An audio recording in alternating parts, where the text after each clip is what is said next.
Look at me go. By opening doors to higher education for all youth, the TELUS Student Bursary helps students imagine a future where no one's left behind, where every newcomer has the support they need to succeed, And my entourage, all VIP. and where inclusivity is always embraced. With Canada's largest student bursary, thousands of students aren't only imagining this future, they're making it happen.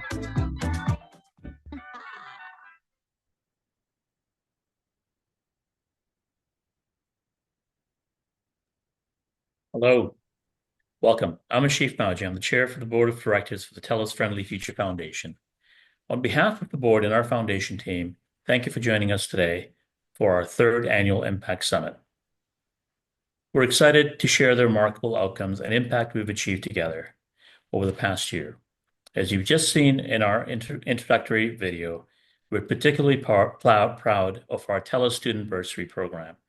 Those inspiring young faces represent just a few of the incredible recipients whose lives we have touched through this initiative. Everyone in attendance today is amongst a special group of our most committed and generous supporters.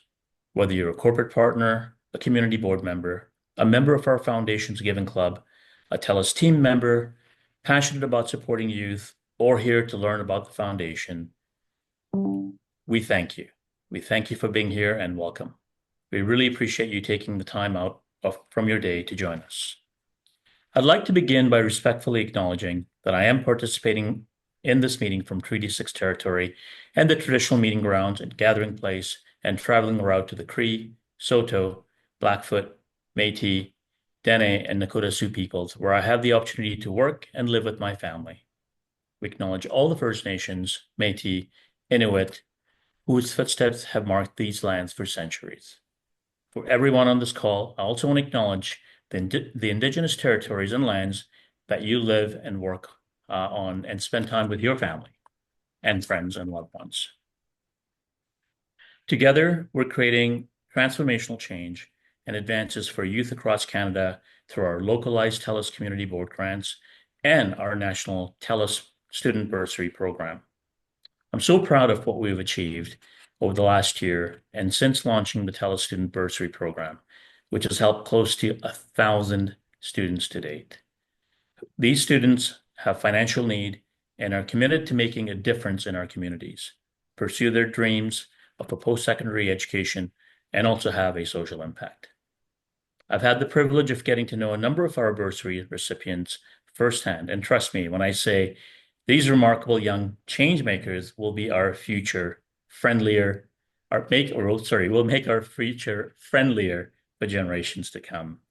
You'll hear from a few of them about their community work and future ambitions during the panel on today's call. And like me, I'm sure you'll be very impressed with their plans, what they've done to date, and it'll give you hope for the future, just like it has to me. Before I pass it over to Nimi Kanji, our Executive Director, to report on the outcomes we've achieved together over the past year, I'd like to recognize our presenting sponsor of our Impact Summit, BGIS. BGIS is a founding donor of ours, generously supporting the foundation since our inception in 2018. They go well above and beyond to help youth nationwide.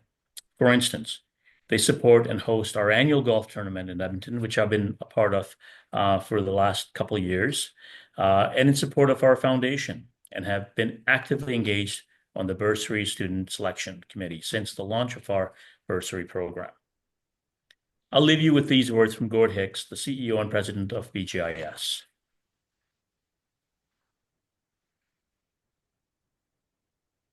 BGIS is a proud supporter of the TELUS Friendly Future Foundation and the incredible impact and its contributions that they make in communities across the country through programs like the TELUS Student Bursary.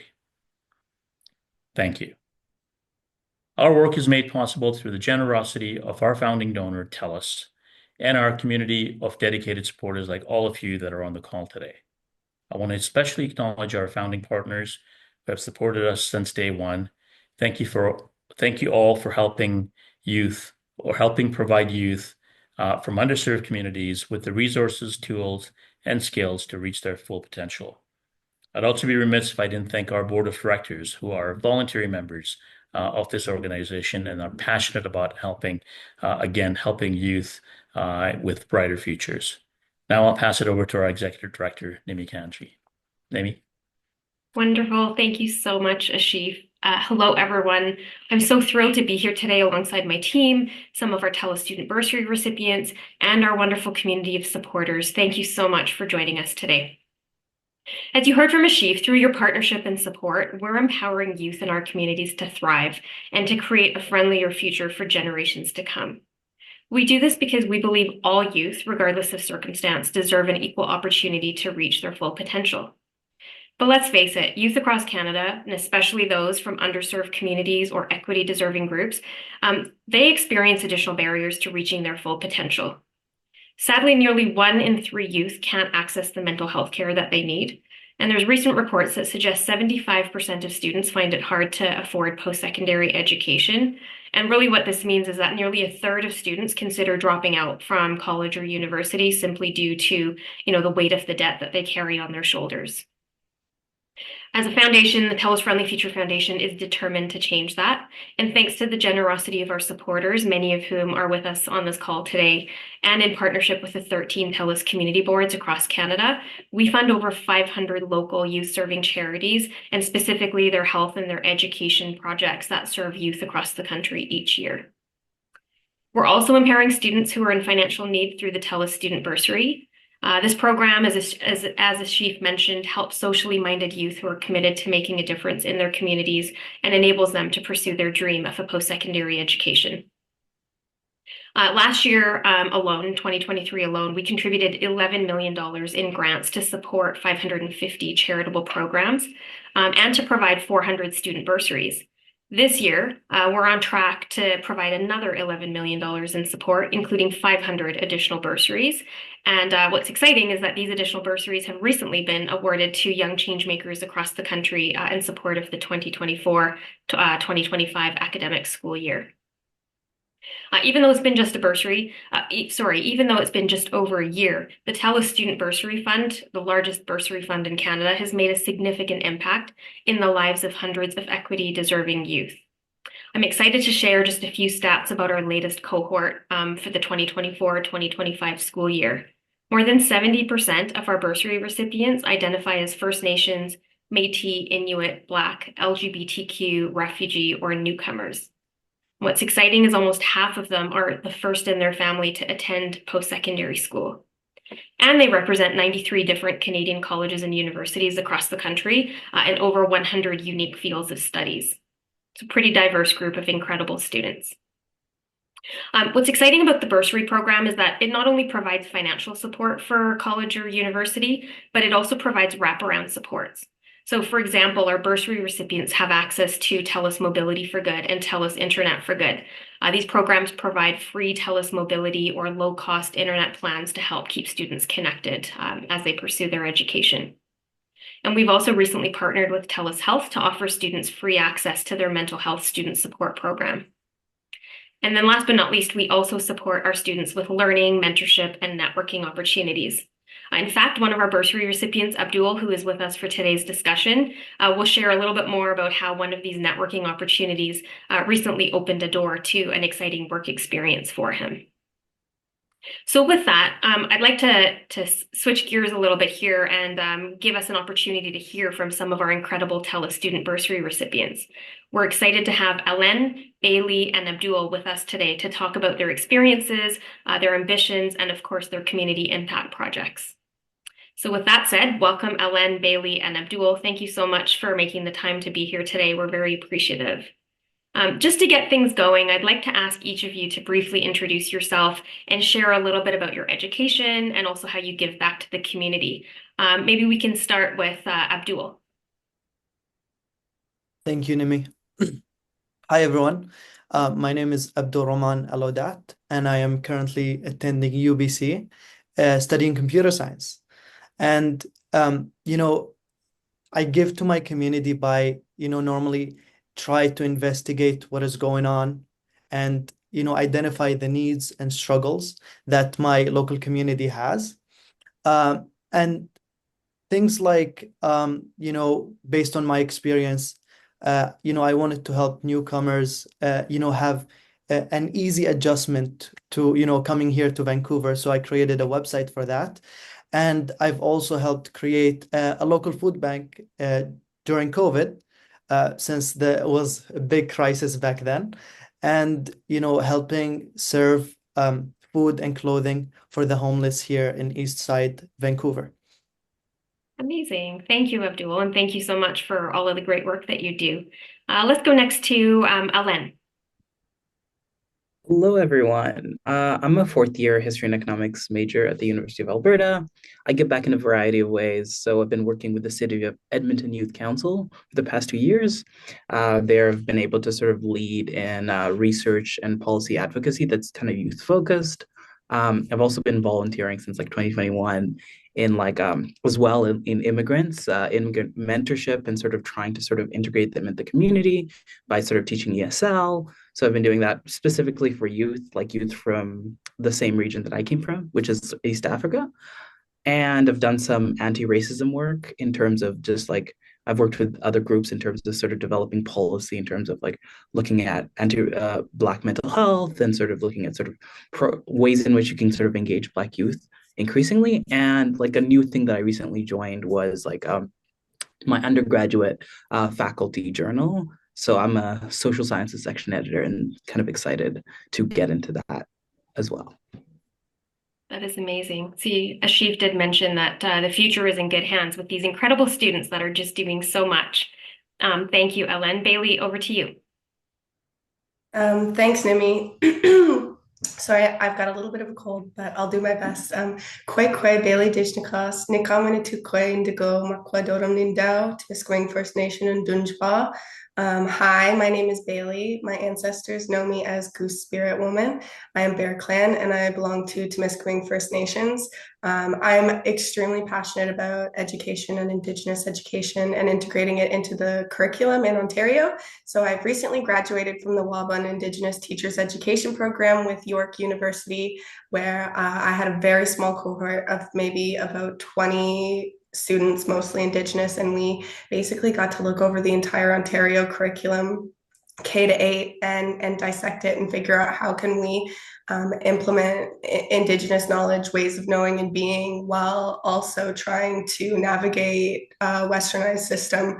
And that has been really enlightening for me. And what I hope, to do is bring that knowledge and ways of knowing and being into the schools that I'm in, and hopefully make a difference for other Indigenous students who didn't receive the education or aren't receiving the education that they would hope to have.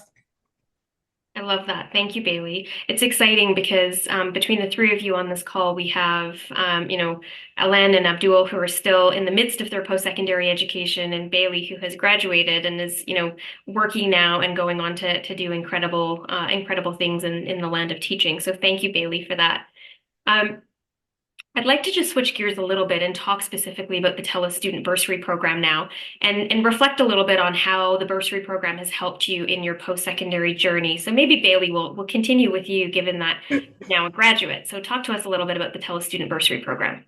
Yeah, for sure. Well, like we were chatting the other day, and like I mentioned to you, Nimi, was like simply put, without the TELUS student bursary, I wouldn't have had the opportunity to complete my education. The bursary helped me stay in school, and it's not, for me, it wasn't just about being in school and getting that BEd. For me, it was cultural reclamation. I was getting in contact with other Indigenous students. I had Indigenous professors, and my last practicum, which I didn't know whether I was going to be able to afford to participate in or not, was at an Indigenous school called Kapapamachkwe Wandering Spirit School in Toronto, where I got to actually lead an Anishinaabe class, an Indigenous languages class with an elder. I got to participate in powwow and just really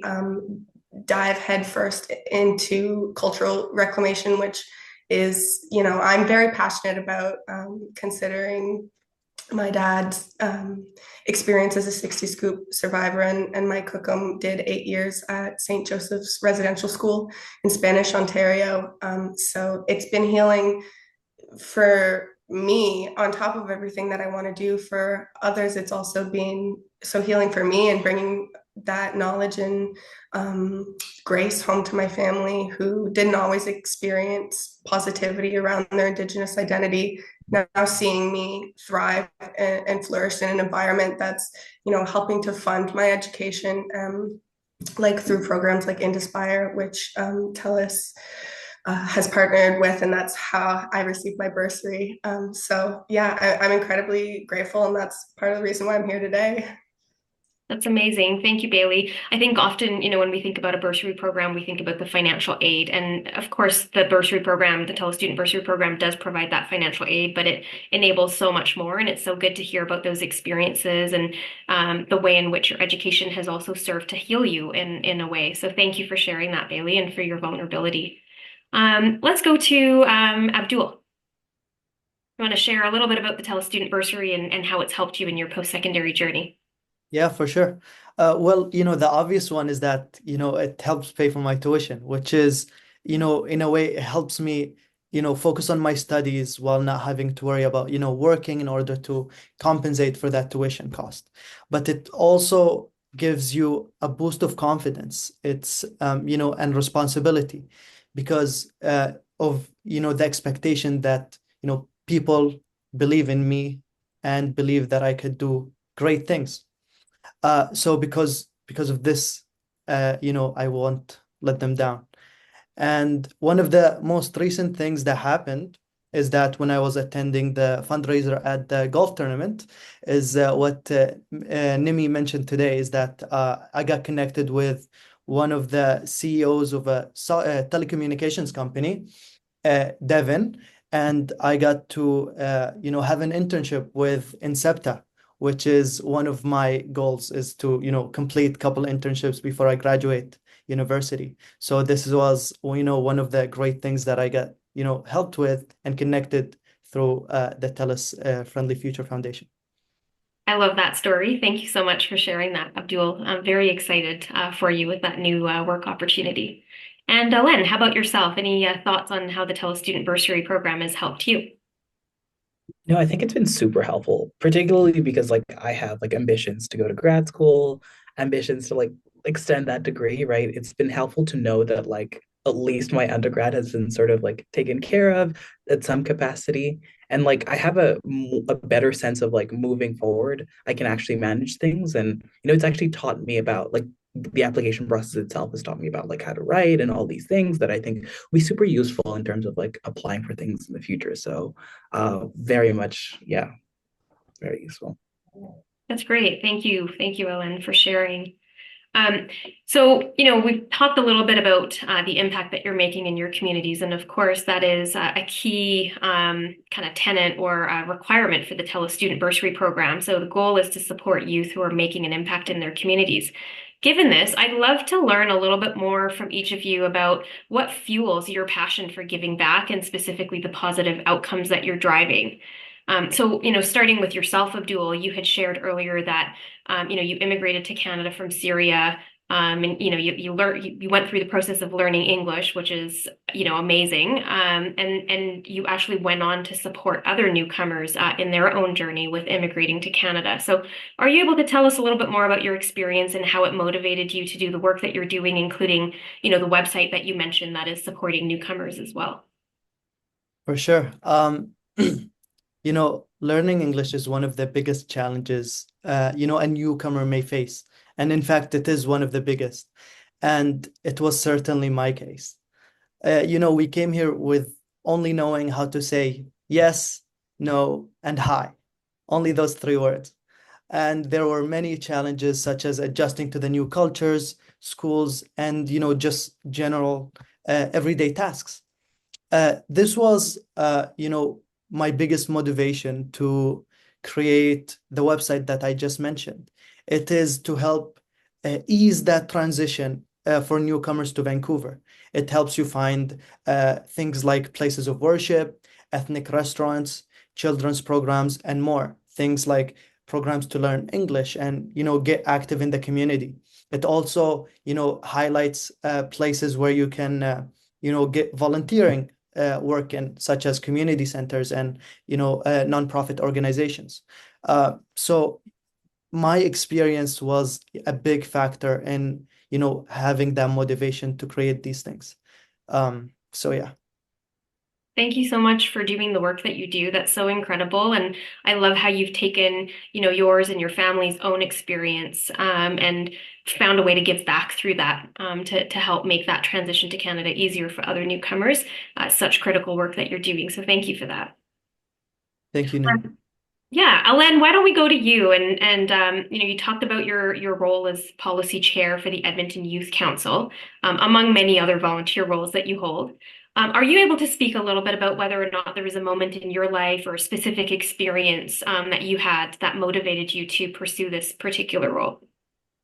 No, I think like growing up as an immigrant kid and like facing particular barriers or having particular knowledge gaps in terms of like choosing high school and even sort of like how like the whole system works and like just not knowing a lot of things and having to sort of deal with those gaps. Particularly like I remember when I was transitioning to high school, I wanted to get into this specific high school because I had like a particular program that I was interested in. But there's a lot of information that I just didn't have and I didn't have an awareness of. It was sort of a lot of these moments of like getting hit with like a structure that you sort of weren't aware of. So I sort of had my moments of failure and I was kind of frustrated by that. And then I got into volunteering and mentoring immigrants who were similar of age and had similar experiences in order to just sort of stop that cycle, right? And to deplete that. And that then sort of resulted in me seeing that like mentorship wasn't enough, right? That I could actually move and like do more things in terms of policy and see that policy was like an effective tool that I could sort of weaponize in order to sort of have a bigger scale and a broader impact and to have more more connections and more connections with like counselors and individuals who are actually making these decisions and actually sort of like talking to them and giving them my experience but also having research to back it up, right? And also like gaining those experiences. I think it was a confluence of those things that then resulted in me being like policy chair and pursuing policy like I do now. That's great. It's such an incredible role and a great way to give back. And again, kind of based a lot on your own personal experiences. Are you able to tell us a little bit more about, how this role, this volunteer role that you're in, kind of ladders up to your future ambitions? And you've kind of hinted at that a little bit, but would love to hear more. No, for sure. I think it's that kind of research and advocacy that I've been super interested in, and particularly the kind of like community that I've been able to build of like people who are interested in the same things and supporting people in sort of specifically like working on research and sort of like bringing my experiences and the experiences of people like myself and immigrants and people from marginalized backgrounds into like and enacting that into policy and entrenching that into legislation. I think that's been something that's been super exciting, but also in terms of the future, like I'd be super interested in looking at sort of humanitarian rights and working in policy in that perspective, particularly because I understand the impact of like having policy and get entrenching legislation. And so that's something for sure that I'm thinking about, like specifically looking at sort of like human rights legislation for gender-based rights and sort of queer rights, because I have experience in that globally and even in contexts like sort of Alberta and even broadly in the world. But yeah, that's sort of like the bridge to that. That's amazing. Well, I feel like you're on the right track to be able to make the kind of change that you want to make. It's just so exciting to hear about all of your future aspirations. So thank you. Thank you for sharing that. Bailey, why don't we come to you? And of course, congratulations again on your graduation from the York University's Waban Indigenous Teacher Education Program. It's very exciting, and it's exciting to hear about kind of your work already as a teacher.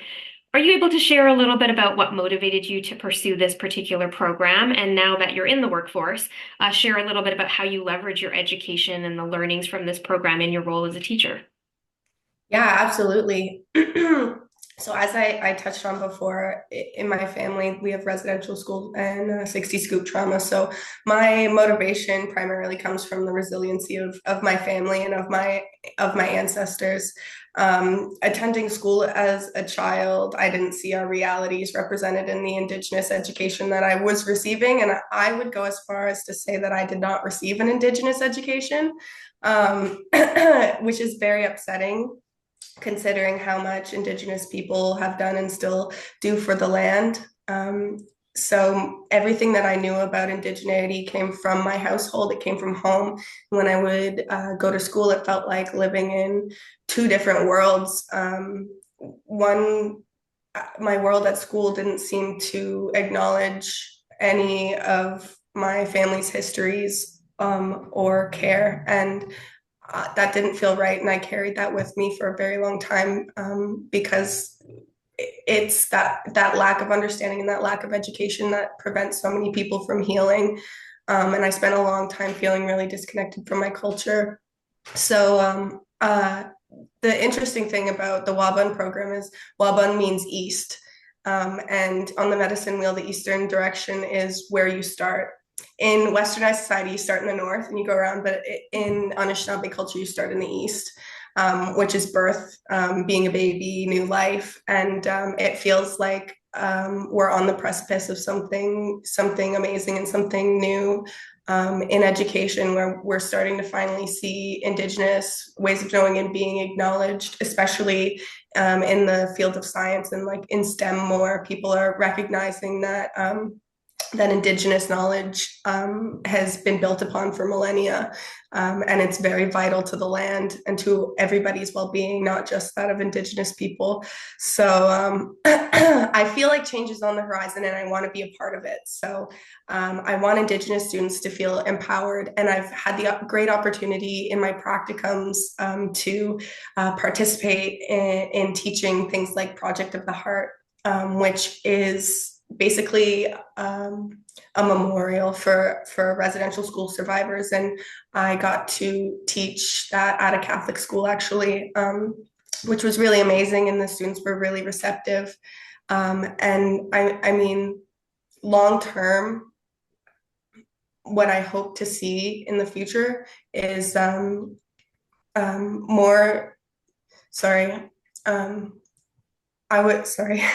I would love to go back to my reserve and just helps children there feel more empowered to make whatever decision works best for them. They don't, like I mentioned to you the other day, they don't have to stay on reserve if they don't want to, and they also don't have to leave if they don't want to. You can have whatever life you want to have, and that's really all I'm hoping to do here is to make change to the curriculum.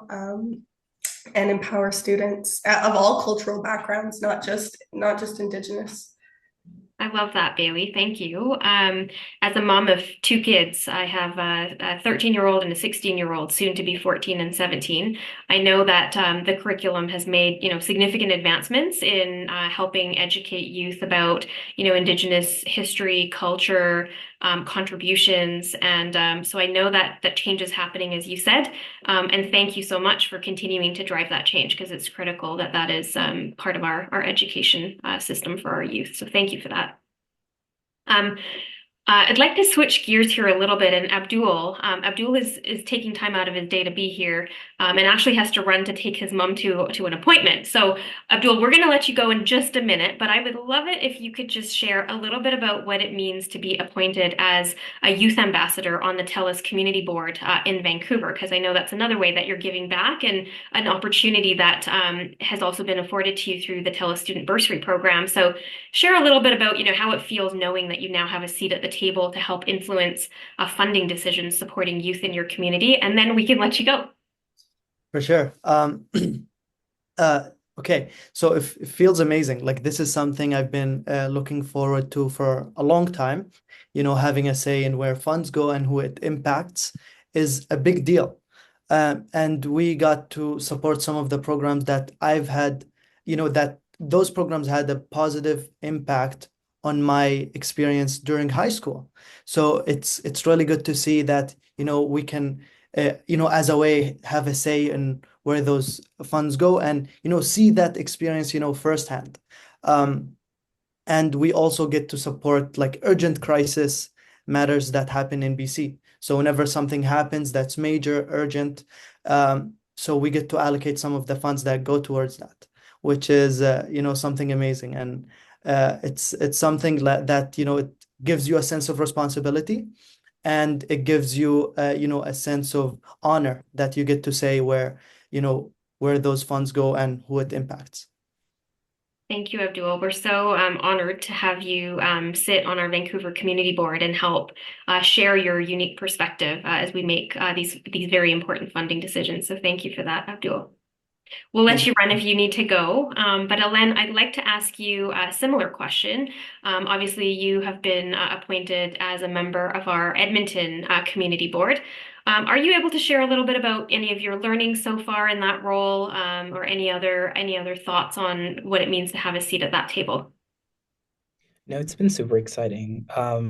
Particularly like giving back again, as Abdul talked about, to like organizations that have supported you, that are doing the kind of work that has an impact in the community, like mobilizing youth and sort of getting them informed about politics and getting them engaged in terms of that. That's been super exciting to do. But it's also been interesting to sort of make connections with other people within the community, right? I think like going out and sort of like looking at like being seeing the funds, seeing the organizations where the funds are going, and actually seeing the impact and doing it with other board members who are very experienced and have like a whole texture of life to sort of provide you has been super exciting and super, like, I think, enriching in that way. So I very much sort of enjoyed it, found it very interesting to sort of think about it from the other side in terms of funding. And yeah, super just like enriching in general. That's great. Thank you, Ellen. Yeah, we're so excited to have some of our TELUS Student Bursary recipients kind of sit on these community boards to help shape those decisions and just bring a new perspective and a new voice to the table. So thank you for volunteering in that capacity as well. Bailey, when you were sharing kind of your role as a teacher and how your education has kind of shaped what you're doing as a teacher today, I would love to hear more about kind of your vision for the future. So you talked a little bit about potentially going back to your reserve and helping empower youth on the reserve. What do you envision yourself doing in 10 years from now? If we were to fast forward, how do you see yourself making a meaningful impact? That is a great question. And like I mentioned, I really would love to spend some time on my reserve and reconnecting with family there. I think another thing that was, sorry, I'm losing my voice a little because I'm sick, but one thing that the TELUS Friendly Future Foundation provided for me was options for my future. So now that I have my BED, I can now go and get my master's degree. And York offers this wonderful program for masters that's also Indigenous based called Willet Alum Master's Program. So I'm really hoping to continue. I'm a forever learner, so I really want to continue my education. But long term, yeah, you'll find me on the reserve and in my beads and attending powwow. But for the most part, I'm hoping that you'll see me making long-term changes to the curriculum. I'm really inspired by Indigenous women in STEM. If you haven't read Robin Wall Kimmerer's Braiding Sweetgrass, it's absolutely amazing. And it honestly inspired me to take a second look at how Indigenous knowledge can be incorporated into math and science. Because she takes westernized science and Indigenous ways of knowing and being to explain natural phenomena around us, which is really, really cool. So yeah, short term, I am taking it day by day. I'm trying to get my bearings as a new teacher. Obviously, I'm sick because the children, I'm in a new classroom every single day. But I've already had the opportunity to do some Indigenous education with some of my students, and I hope to continue doing that in the future in hopefully a more impactful role once I have a little teaching underneath my belt. I love it. You're doing so much, Bailey, and we have all the faith that you will continue to just knock it out of the park with your master's. And we wish you all the best as you continue your education and continue to make such an impact through your role as a teacher. Thank you, Bailey. Ellen, how about yourself? Any thoughts on kind of where you see yourself in the next 10 years? What kind of impact will you be making? 10 years is a while, so but like we'll have to think about that, and I think things will probably change. But I think currently I'm just looking to like again start off a master's in something like development studies. I'm again I'm doing history and economics, so I'm very much sort of informed on sort of like particularly on like historical legislation and in terms of like how policy shape post-colonial states. So I'm very much interested in sort of specifically going back to places like Kenya, where I was born, and looking at sort of like there's particular legislation that is kind of still being held to this day from colonial times, working on in terms of sort of overturning that and sort of how looking at how it limits sort of women's rights, and looking at sort of changing that, integrating sort of the textual history that sort of exists and the realities that existed in the past and bringing them in the forward and sort of like working at sort of like coming to a sort of like acceptance of one's culture, which is, I mean, I know a very complicated thing to talk about, but a conflict that continues to exist, I think, in a lot of post-colonial states, which sort of feel like they can't sort of as states feel like they're insufficient, right? And that they're sort of always lagging behind. So looking at sort of economic structures and how that sort of influences that, and looking at also historical legislation and looking at how like a lot of these things are being undercut, and hopefully sort of developing that in a master's, but then being able to sort of sharpen that in the legal field. But that's the thoughts for now, but we don't know what happens. So I love yeah. it. We don't know what the future holds, but we know that the future will be bright with students like yourselves pursuing, the careers that you are and the education that you are. We're just so excited that you came to join us today to share a little bit about kind of your journeys and your aspirations for the future. We wish you both all the best as you pursue your masters. What's really cool is to hear you both talk about wanting to kind of go, it's almost like a full circle moment where Bailey, you're talking about going back to the reserve. Ellen, you're talking about potentially going back to Kenya. It's just so cool to hear you talk about how you want to kind of go back to your roots and continue to give back and make positive change, not only here in Canada, but internationally as well. So thank you both so much. Such a great discussion. Ashif said it, I said it, it's clear that our future is in good hands with change makers and young leaders like yourself. So thank you again for not only sharing your insights, but all of your incredible community work as well. So as people were registering for today's Impact Summit, people did have the opportunity to submit questions in advance, and there were a couple of kind of hot topics or common questions that we saw come through. So I'd like to just share a couple of those questions and some answers to those. So the first question, and we had this a few times, was, wanting to learn more about our future ambitions for the TELUS Student Bursary Program. So, what I can say in response to that is, as you know, we are very proud of the TELUS Student Bursary Program and the impact that it's having on bursary recipients like Bailey and Alen and Abdul, who you heard from today. It's helping not only enable them to pursue their post-secondary education, but also empowering them to give back to their community. While our TELUS Student Bursary Fund is the largest bursary fund in Canada, we are continuing to look to drive a greater impact. And as such, we've actually committed to raising an additional $25 million so that we can continue to support students well into the future. As the chief mentioned, we've supported almost 1,000 students since the launch of the bursary program last year, and we have a plan to continue to support at least 500 or more students annually moving forward each year.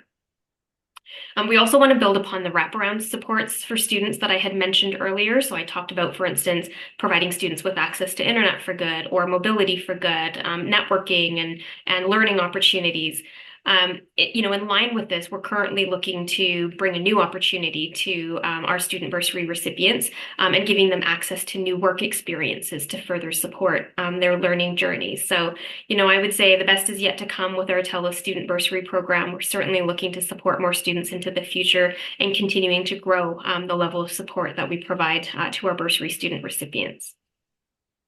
The second question that we received, and again, we received this from a number of registrants and attendees who are here today. People were wondering about the events that the TELUS Friendly Future Foundation will be holding in 2025 that they can potentially support and when they'll be. So while our plans are still kind of in development, what I can share is that in 2024, we held our inaugural Together for Tomorrow Gala. And we are very excited to be holding it once again. It'll be on June 12th, 2025 in Toronto. So we look forward to sharing more information about that. And we'll also be holding our best in class and very fun golf tournaments. Abdul actually had the opportunity to golf with us in Vancouver. So next year we'll have a golf tournament in Toronto on May the 29th and then September the 11th in Vancouver. So I know that's a lot of information, a lot of events and dates, but we will certainly share information with our partners in due time regarding sponsorship opportunities and how they can get involved and support. For anybody that has, any questions about those opportunities and those events coming up, you can always feel free to email us at info@friendlyfuture.com. Otherwise, we'll be sure to share information about those as the information becomes available. So lastly, as we look to conclude our Impact Summit, I'm pleased to share 2 current fundraising initiatives in support of the TELUS Student Bursary Program. Again, our goal is to continue to empower more youth like Abdul, Alen, and Bailey that are on the call with us today. So the first is our Friendly Future Sweepstakes. It gives Canadians across the country the opportunity to purchase tickets for a chance to win a family trip for 4 to Hawaii. Being in Calgary, I always kind of grimace a little bit when the seasons change and we start to see the snow and feel those cold temperatures. So a trip to Hawaii sounds amazing. If you want to participate in the sweepstakes, you can purchase tickets starting at $25, and they can be purchased at friendlyfuture.com/sweepstakes. Or of course, you can also scan the QR code. Just an insider tip for everybody who took the time to join us today. We do have early bird prizing available until tomorrow. So if you're looking to participate in the sweepstakes, please try to get your tickets today or tomorrow at the latest so you can participate in the early bird prizes. And then the second initiative that is also running just in time for the holidays is our 2024 Friendly Future Auction, which will be running through November the 13th. We encourage everybody to check it out. There's over 200 items. There's actually close to 300 items that are up for bid, including tech and devices, vacation getaways, sporting event experiences, and so much more. So again, encourage you to check that out at friendlyfutureauction.com. So with that, I would just like to once again thank our panelists and everybody who has dialed in today and joined us for this Impact Summit. And most importantly, thanking you for your continued support of the TELUS Friendly Future Foundation. Together, we're helping youth get the tools, the resources, and skills that they need to reach their full potential. So my immense gratitude and thanks to everybody for being here today and for their continued support. Thank you so much. Have a great rest of the day.